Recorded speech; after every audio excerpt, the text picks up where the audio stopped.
मी इयत्ता 6वी तुकडी ब मध्ये शिकते.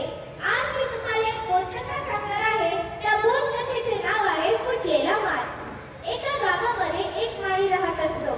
त्या माळ्याची एक सुंदर अशी फुलबाग असते. त्या फुलबागेमध्ये त्याने अनेक प्रकारची फुले लावलेली असतात. पण त्या फुलांना पाणी देण्यासाठी त्याला बागेपासून दूर असलेल्या नदीतून पाणी आणावे लागायचे.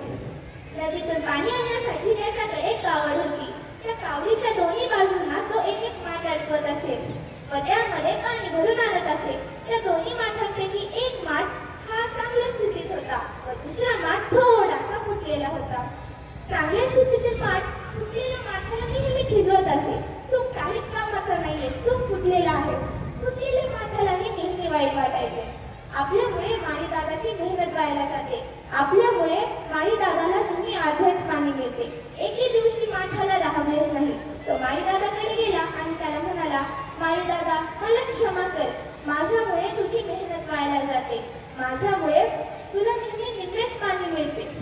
माळी दादा त्याला म्हणाला, तू माफी मागू नकोस. यामध्ये तुझी काही चूक नाहीये, हे मी तुला नक्की दाखवून देईन. दुसऱ्या दिवशी पुन्हा माळी दादा आपली कावड घेऊन पाणी आणण्यासाठी गेला.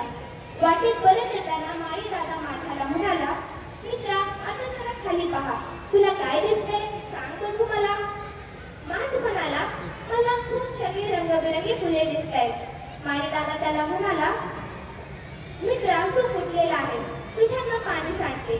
तुझ्या बाजूला आहे त्या बाजूला मी अनेक रंगबिरंगी फुलांच्या बिया पेरल्या होत्या. तुझ्याचं सांडणारे पाणी त्या बियांना मिळाले व त्यामुळे आज इथे इतकी सुंदर व रंगबिरंगी फुले उमललेली आहेत. बागेतली फुले तर फक्त मलाच आनंद देतात, पण तुझ्याचं सांडणाऱ्या पाण्यामुळे आज इथे जी फुले उमललेली आहेत ती या वाटेवरनं जाणाऱ्या प्रत्येक व्यक्तीला आनंद देतात. हे संभाषण चांगल्या स्थितीतील माठ हे ऐकत असतो. तो फुटलेल्या माठाला म्हणतो, मित्रा, मला क्षमा कर. मला माझी चूक समजली आहे. या गोष्टीचे तात्पर्य हे की आपण नेहमी इतरांमध्ये